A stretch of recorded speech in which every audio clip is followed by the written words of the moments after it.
उन बड़ी बातों को पहले दिखाते हैं। 7 पन्ने का है ये डॉक्यूमेंट। इसका शीर्षक है towards rule of Islam in India, यानी भारत में इस्लामिक शासन की ओर। और इसके नीचे लिखा है internal document not for circulation, यानी यह अंदरूनी दस्तावेज है, इसे सार्वजनिक नहीं करना है। इस डॉक्यूमेंट में क्या क्या लिखा हुआ है वो समझिए।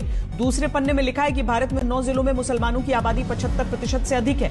कभी भारत पर राज करने वाले मुसलमान दोयम दर्जे के नागरिक हैं। तीसरे पन्ने में लिखा है कि इनका ख्वाब है 2047 में मुस्लिम समुदाय के हाथ में भारत की सत्ता आएगी और इसके लिए इन्होंने खुद को 2047 का टारगेट दिया है। और यह दावा किया गया है कि अगर 10% मुस्लिम आबादी भी पीएफआई के साथ आ जाए तो बुज़दिल समुदाय को घुटने टेकने पर मजबूर कर दिया जाएगा। और भारत में इस्लामिक सत्ता स्थापित करने के लिए 4 चरण की प्लानिंग बताई गई। पहले चरण में मुसलमानों में एकजुटता बनाना, काडर का विस्तार करना, भारत के बजाय मुस्लिम पहचान स्थापित करना और तलवार या रॉड से हमले की ट्रेनिंग देनी होगी। इसे फिजिकल एजुकेशन यानी पीई कहा जाएगा। दूसरे चरण में पीएफआई के नेतृत्व में प्रदर्शन करना, दुश्मनों को ताकत दिखाना, दहशत से भर देना, पीई वाले चुनिंदा काडर को हथियार, विस्फोटकों की ट्रेनिंग देना, उन्हें सुरक्षा बलों की नजरों से बचाए रखना।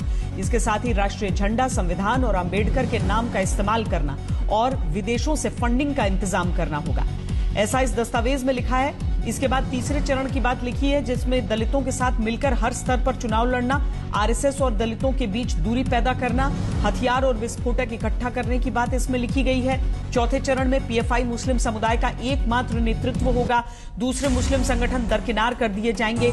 तब तक 50% दलित पिछड़ा जनजाति वोट बैंक साथ आ जाएगा, पार्टी राष्ट्रीय स्तर पर सत्ता में आ जाएगी। इसी सीक्रेट दस्तावेज के 6ठे पन्ने पर यह बताया गया है कि पीएफआई के काडर को हथियारों और विस्फोटकों की ट्रेनिंग कैसे दी जाएगी, कहां से ट्रेनर आएंगे, कहां हथियारों का जखीरा जमा किया जाएगा। और 7वें पन्ने पर लिखा गया है कि संघ और हिंदूवादी नेताओं के निजी जानकारियों का डेटाबेस तैयार रखा जाएगा। और सबसे आखिरी पन्ने में बाहरी मदद का जिक्र किया गया है। इसी में लिखा गया है कि अगर भारत से युद्ध की बारी आई और काडर कम पड़े तो तुर्की जैसे इस्लामी देश से मदद ली जाएगी। तो यही ये सीक्रेट दस्तावेज है